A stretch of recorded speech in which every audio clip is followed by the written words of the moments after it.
j'ai eu la joie de célébrer... Vous m'entendez? Oui, maintenant. Un mariage de Pierre-Philippe et Léonie, qui sont des membres de notre communauté chrétienne. C'était à Cap-Rouge, dans un décor idyllique, cette belle petite église au bord de la rivière, avec les couleurs dans les feuilles, il faisait un soleil magnifique. Et puis, c'était ces textes-là qui étaient lus pour le mariage.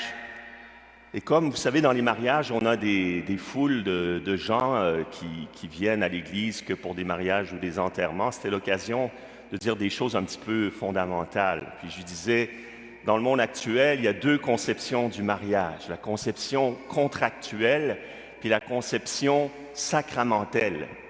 Ou en deux mots, c'est le deal ou le don. C'est-à-dire que chez la plupart des Québécois aujourd'hui, la vie conjugale, c'est un deal, c'est-à-dire c'est win-win. Chacun trouve son profit jusqu'à ce qu'on ne le trouve plus. Bien, à ce moment-là, on peut aller voir ailleurs. Alors évidemment, ça paraît très pragmatique et réaliste, mais c'est un petit peu fragile. Ça veut dire que dès qu'arrive une difficulté dans le couple, il y a un soupçon. Dire, ben, est-ce que l'autre va aller chercher ailleurs ou est-ce que moi, je vais reprendre mes billes, vous voyez? L'autre conception, le don, la conception sacramentelle, c'est quand même impressionnant. Quand ils échangent leur consentement, ils disent « Je te promets de te rester fidèle tout au long de ma vie, dans la joie, le bonheur, les épreuves, dans la maladie, dans la santé, pour t'aimer tous les jours de ma vie. » Et donc, c'est le don. Alors, vous allez me dire, ben, la fragilité humaine demeure, puis c'est pas magique, c'est pas parce qu'il y a le sacrement que c'est indestructible. Mais évidemment, ça crée un cadre et une dynamique complètement différente. Quand arrivent des difficultés dans le couple, il n'y a jamais de difficultés dans les couples, hein? Mais si par hasard ça arrivait, eh bien, au lieu d'être un doute dans le cadre du sacramentel, c'est plutôt l'occasion de grandir, de se dépasser. L'épreuve devient le lieu où on donne l'épreuve. Donc, on peut grandir dans ce cadre. Et en fait, le cœur humain a besoin de cette sécurité. L'amour, ça rime en français avec « toujours ». Et c'est ce qui permet de créer une maison, un foyer où des enfants vont sentir que papa et maman vivent avec leurs limites, mais dans un don définitif et réciproque qui procure une chaleur, une stabilité, encore une fois, malgré toutes les limites humaines. Alors, aujourd'hui, nous sommes au terme de ce cycle de Reset. Nous avons dit que nous voulons nous rafraîchir à la source du baptême. Nous avons réfléchi sur le don que Dieu a fait de lui-même pour nous. Il a donné son Fils et par le bain du baptême, nous avons été régénérés et rénovés dans la puissance du Saint-Esprit. Mais pour répondre à ce don, parce qu'on peut aussi vivre avec Dieu dans un deal, c'est-à-dire quand c'est le fun, je suis très fervent, quand c'est plate, ben je m'en vais voir ailleurs, voyez? Au don de Dieu correspond le don de l'être humain, de l'homme et de la femme. Mais il peut y avoir des choses qui font obstacle à ce don. C'est pour ça qu'il y a le pardon. Et sans le pardon, on ne peut pas vivre le don, parce qu'on est tous blessés, on est tous pécheurs. Je disais au couple hier, c'est comme l'architecture, quand on construit le toit d'une maison, on peut mettre juste une poutre puis avoir un toit plat, mais c'est un peu fragile. On sait que l'hiver, le verglas, la neige, ça peut faire craquer. Ça, c'est la relation horizontale de l'homme et de la femme. Mais si on veut une architecture solide, on peut mettre une charpente, là, un chevron. C'est Dieu. C'est Dieu qui est en haut, là. Et l'homme et la femme sont reliés à Dieu en même temps qu'ils sont reliés l'un à l'autre. Ça, c'est solide. Ça permet de traverser les intempéries. Parce que dans Dieu, il y a le don et le pardon. Il a fait de nous des justes.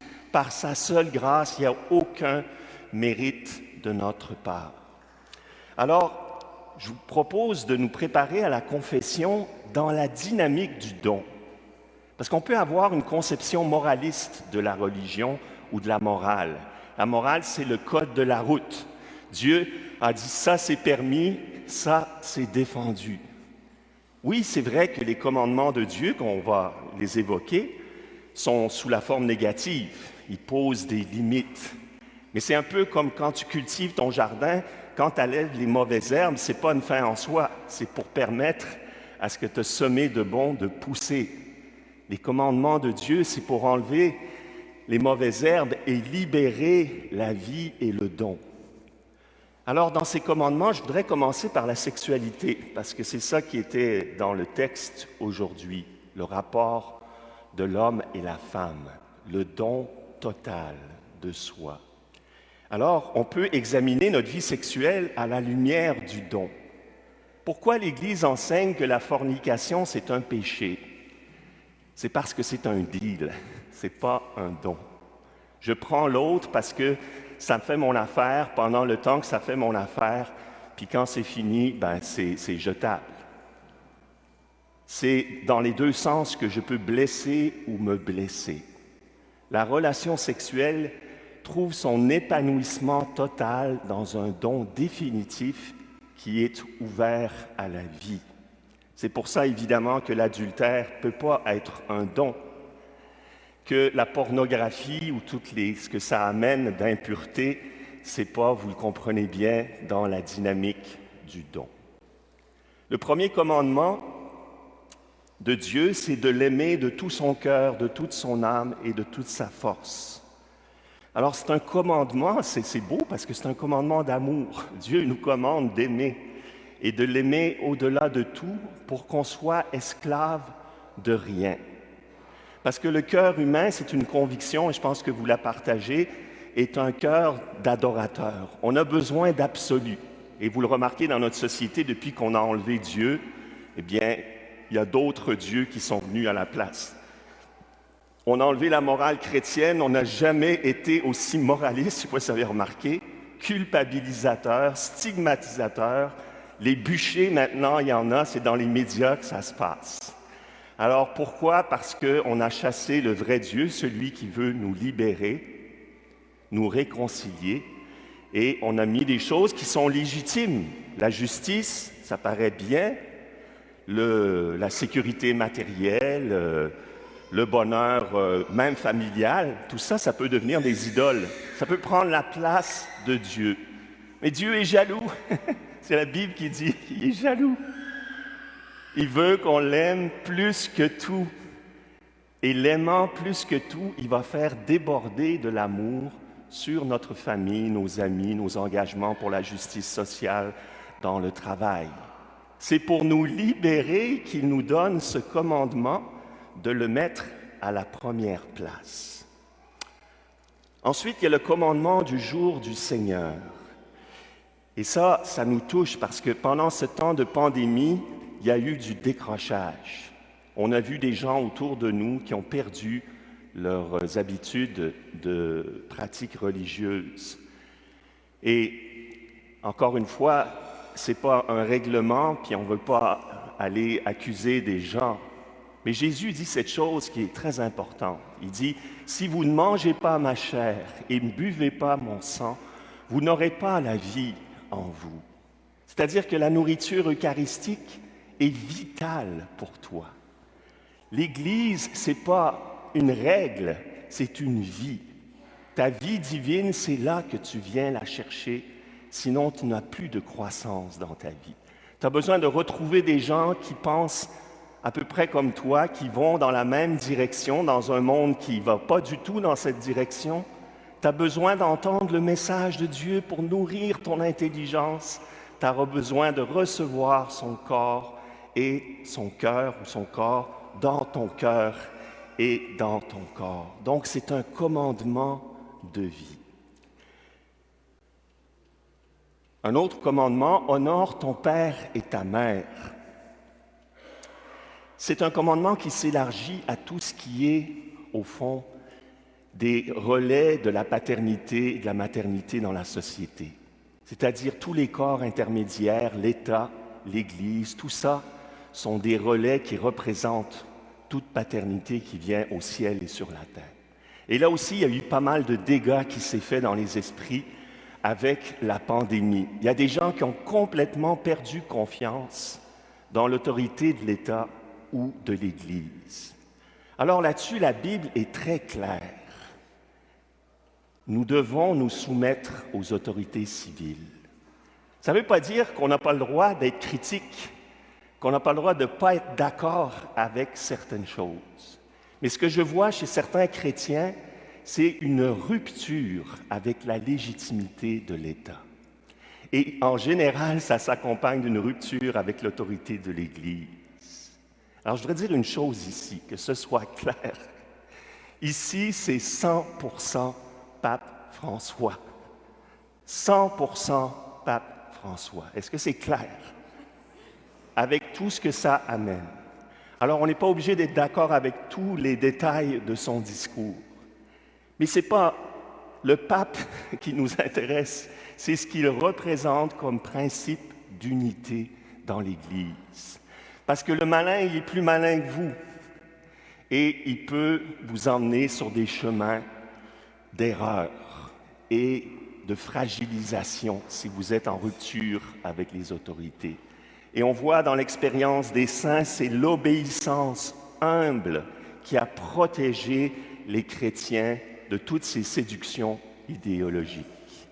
Restons dans cette attitude filiale de respect pour l'autorité, car c'est là que se trouve notre salut. Un commandement plus grave, tu ne tueras pas. Alors j'ai vu dans un article cette semaine qu'il y a une baisse de l'avortement au Québec. Une bonne nouvelle. Mais en même temps, il y a un gros combat qui se réveille parce qu'au Texas, on a changé la législation. Et puis, il y a des femmes qui sont allées au Congrès américain disant « Le droit de la femme à disposer de son corps doit demeurer. » Alors moi, je suis parfaitement d'accord avec ça. La femme peut disposer de son corps. Le problème, c'est qu'elle porte un autre corps dans son corps. Alors, qui a le droit de disposer de ce corps? Eh bien, la parole de Dieu est très claire. Ce corps, il est sacré. Alors, pourquoi est-ce qu'il est sacré? Et là, on n'a même pas besoin de principes religieux. C'est que la dignité humaine, soit elle est dans l'être, soit elle est donnée par la société. Si c'est la société qui décide quant à la dignité humaine, on est en danger. Parce qu'on a vu ça dans des régimes politiques qui enlevaient à certaines personnes ou à certains moments la dignité humaine parce que ça ne faisait pas leur affaire. Ou bien la dignité humaine, elle est dans l'être, par le fait qu'il existe. C'est ontologique. C'est pas la troisième semaine, c'est pas juste avant de sortir du ventre, puis après, quand il est sorti, que ça switch. Non. Soit il l'a dès le moment jusqu'à la fin, soit il l'a pas pantoute. Ou bien soit il est à la merci de la tyrannie ou de l'arbitraire d'un État. Alors, eh bien, faisons notre examen de conscience. Est-ce que nous avons protégé la dignité humaine? Est-ce que nous avons poussé quelqu'un à l'attaquer, à la mettre en péril? Ensuite, je terminerai avec les autres commandements, le mensonge, la convoitise, etc. Bien, le mensonge, c'est un élément difficile. On le voit souvent chez les enfants qui ont du mal à vivre en vérité. Et là, il y a une grande éducation à faire à partir de ce que Jésus nous dit, que la vérité nous rend libres. Des fois, les enfants, on n'est pas fiers de ce qu'on a fait et c'est facile de mentir pour éviter des remontrances. Et puis nous, les grands-enfants, eh bien, on peut cacher certaines choses ou arranger d'autres pour se tirer d'affaire. Le Seigneur nous demande de vivre en vérité les uns avec les autres. Quand il y a des difficultés, de se parler dans la charité, de se pardonner. Alors tout ça, frères et sœurs, encore une fois, c'est pas Dieu qui veut mettre le doigt sur tes péchés puis te condamner. Paul dit, c'était Dieu qui, dans le Christ, se réconciliait le monde. et il a mis dans notre bouche la parole de la réconciliation. Nous vous en supplions au nom du Christ, laissez-vous réconcilier avec Dieu. Le Christ qui n'avait pas commis de péché, il a été identifié au péché afin que vous deveniez justice de Dieu. Le billet qui t'accuse, il a été cloué sur la croix, il a été déchiré par la passion du Christ. Tu as été sauvé par grâce et ce sacrement de la réconciliation est le lieu de ta guérison, de ton unification intérieure, de ton harmonie avec Dieu, avec les autres, avec toi-même.